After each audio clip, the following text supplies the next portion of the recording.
আমি আজি সদৰীয়া ছাত্ৰ সন্থাই এখন সংবাদমেল আয়োজন কৰিবলগীয়া হ'ল।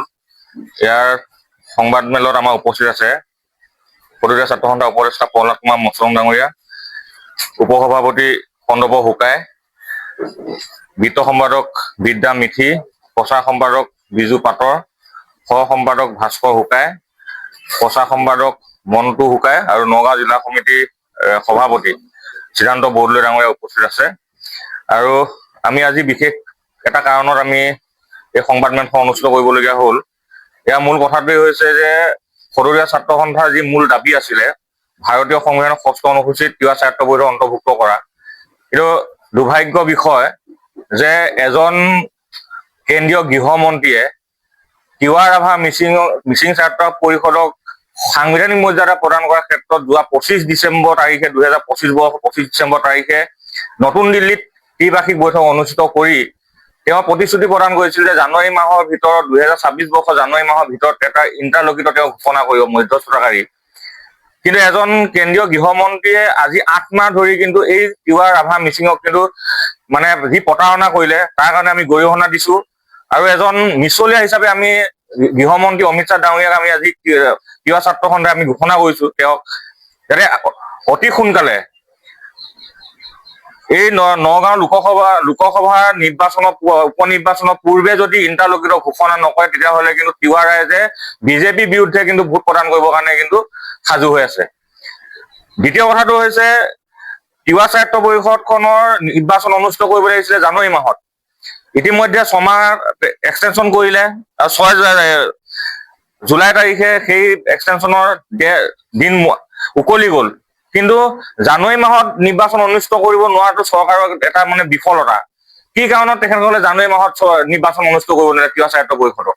আৰু এতিয়া তিৱা স্বায়ত্ত পৰিষদৰ এনেকুৱা অচলাৱস্থা কৰি ৰাখিছে যে ইফালেও নহয় সিফালেও নহয়। গতিকে ই যি অস্থিৰ কৰিবলৈ কাৰণে যি ষড়যন্ত্ৰ কৰা হৈছে, এই ষড়যন্ত্ৰ এজন আমাৰ যি নিজৰ MLA ৰমাকান্ত দেউৰী ডাঙৰীয়া তেওঁ নিজৰ পুত্ৰক মানে CM পাতিবৰ কাৰণে এধক বডিত তেওঁ মানে কি তিৱা স্বায়ত্ত পৰিষদক অস্থিৰ কৰি ৰাখিবলৈ কাৰণে মুখ্যমন্ত্ৰীক হেঁচা প্ৰয়োগ কৰি আহিছে। গতিকে আমি অতি সোনকালে তিৱা স্বায়ত্ত পৰিষদ যি ২০১০ বৰ্ষৰ প্ৰথমটো নিৰ্বাচনত বাদ পৰোৱা প্ৰায় ১১৩খন গাঁও ইতিমধ্যে ২০২৪ বৰ্ষৰ ৪ আগষ্ট তাৰিখে এখন অধিসূচনাৰ জৰিয়তে ১১৩খন গাঁও অন্তৰ্ভুক্ত কৰা হ'ল। আৰু নগাঁও আৰু ধেমাজিৰ এটাকৈ 2টা সমষ্টি বৃদ্ধি কৰিলে, ৩৬টা গৈ পেলাই ৩৮টা তিৱা স্বায়ত্ত পৰিষদ সমষ্টিলৈ বৃদ্ধি পালে। গতিকে এই যি ১১৩খন গাঁও, এই ১১৩খন গাঁৱক লৈ পেলাই অতি সোনকালে সমষ্টি পুনৰ নিৰ্ধাৰণ কৰি নিৰ্বাচন অনুষ্ঠিত কৰিবৰ কাৰণে আমি সদৰীয়া ছাত্ৰ সন্থাই দাবী জনাইছো। আৰু লগতে অচলাৱস্থা হৈ থকা যিখন অট'নমাছ কাউন্সিল এখন মানে সুস্থিৰ কৰিবৰ কাৰণে আমি আজি সংবাদ মাধ্যমৰ জৰিয়তে অসমৰ মাননীয় মুখ্যমন্ত্ৰী আৰু জনজাতি পৰিক্ৰমা বিভাগৰ মন্ত্ৰী ডাক্তৰ অনুজ পেগু ডাঙৰীয়াক আমি অনুৰোধ জনাইছো। তৃতীয় কথাটো হৈছে যে পশ্চিম কাৰ্বি আংলঙৰ থাৰাকুঞ্জি গাঁৱত এটা ইলেক্ট্ৰিক পাৱাৰ প্ৰজেক্ট বনাবৰ কাৰণে অসম চৰকাৰে কিন্তু এটা সিদ্ধান্ত গ্ৰহণ কৰিছে। ইতিমধ্যে সেই থাৰাকুঞ্জি গাঁৱত আশে পাশে তেখেতসকলে মাটি ক্ৰয় কৰিছে। ক্ৰয় কৰাৰ লগে লগে আমি শংকিত হৈছো, যিহেতুকে তাতে যিখিনি জেগাত পাৱাৰ প্ৰজেক্টটো বনাবলৈ গৈছে সেইটো জেগা বহুত ওখ। আৰু তাৰ লগে লগে আমি নামনিত থকা যিসকল আমাৰ ডাবৰ ঘাটকে আদি কৰি এই নেলি অঞ্চলৰ গোটেই নামনি অংশত যাতে মানে প্ৰভাৱ নপৰিব তাৰ কোনো মানে নাই। গতিকে এইটো কাৰণে আমি দাবী জনাইছো যে যি থাৰাকুঞ্চিত যি ইলেক্ট্ৰিক পাৱাৰ প্ৰজেক্ট বনাবলৈ কাৰণে তেখেতসকলে সিদ্ধান্ত গ্ৰহণ কৰিছে, এই সিদ্ধান্তটো বাতিল কৰিব লাগে। কাৰণ আপোনালোকে নিশ্চয় দেখিছে যে য'ত পাৱাৰ প্ৰজেক্ট হৈছে তাতে বানপানীৰ সমস্যাটো বৃদ্ধি পাইছে। আমাৰ এই অঞ্চলতো যেতিয়া কোনোবা এটা ডেমৰ পৰা পানী এৰি দিয়ে, ইয়াতে আমাৰ এই বিস্তীৰ্ণ অঞ্চলত কিন্তু ৰহা অঞ্চলত পানী সোমাই যায় বা বৰকোলাত সোমাই বেবেজীয়া পৰ্যন্ত পায়হি। গতিকে ইতিমধ্যে আমি দেখিব পালো যে নাগালেণ্ডৰ যিটো ঘটনা ঘটিলে, শিৱসাগৰ যিটো বানপানী ভয়াৱহ বানপানীৰ ৰূপ ললে। গতিকে তেনেকুৱা যে এটা সেই পাৱাৰ প্ৰজেক্টটো হোৱাৰ পাছত যে এই নামনি অংশত যে তাৰ প্ৰভাৱ নপৰিব এইটো কিন্তু কোনো আমি হেৰি কৰা নাই। তাত আমি সদৰীয়া ছাত্ৰ সন্থাই এইটো থাৰাকুঞ্জি যি পাৱাৰ প্ৰজেক্ট সেইটো মানে কি বাতিল কৰিবৰ কাৰণে অনুৰোধ জনাইছো। ইতিমধ্যে ২ আগষ্ট তাৰিখৰ পৰা যিহেতুকে লোকপিয়ল আৰম্ভ হৈছে আৰু লোকপিয়লত আমি যিহেতুকে ফেব্ৰুৱাৰী মাহৰ পৰা যি জাতিগত লোক গণনা হ'ব, গতিকে আমি তিৱা হিচাপে আমাৰ যি লালুং বা তিৱা ভাষা আৰু আমাৰ জাতি তিৱা বা লালুং আৰু আমাৰ যি ধৰ্ম হ'ব, এই ধৰ্মটো আমি লালুং তিৱা পিনুং বুলি পেলাই আমি আজি এই সংবাদ মাধ্যমৰ জৰিয়তে অসমৰ প্ৰতিগৰাকী মানে কি তিৱা ৰাইজক আহ্বান জনাইছো যাতে তেখেতসকলে যেতিয়া এই লোকগণনা হ'ব সেই লোকগণনাৰ সময়ত যাতে নিজৰ জাতিটো লালুং বা তিৱা হিচাপে পৰিচয় দিয়ে আৰু ভাষাটো যাতে আমি লালুং বা তিৱা হিচাপে পৰিচয় দিওঁ আৰু যিটো আমাৰ ধৰ্ম সেই ধৰ্মটো আমি লালুং তিৱা পিনুং হিচাপে আমি লিখিবৰ কাৰণে আমি অনুৰোধ জনাইছো। ইয়াৰ লগে লগে আৰু এটা বিষয় আছিলে যে ট্ৰাইবেল বেল্টবিলাকত অবৈধভাৱে বহু বেদখল হৈ আছে। আমি তথ্য সহকাৰে বাৰে বাৰে অসম চৰকাৰক জনাই আহিছো যে অবৈধভাৱে বেদখল হৈ থকা ভূমিসমূহ তেখেতসকলে বেদখল মুক্ত কৰিব লাগে। সৌ কচুতলিত বেদখল কৰিলে, বেদখল কৰি পেলাই সেইটো গভৰ্ণমেণ্টৰ স্বাৰ্থ থকাৰ কাৰণে বেদখল কৰিলে নেকি?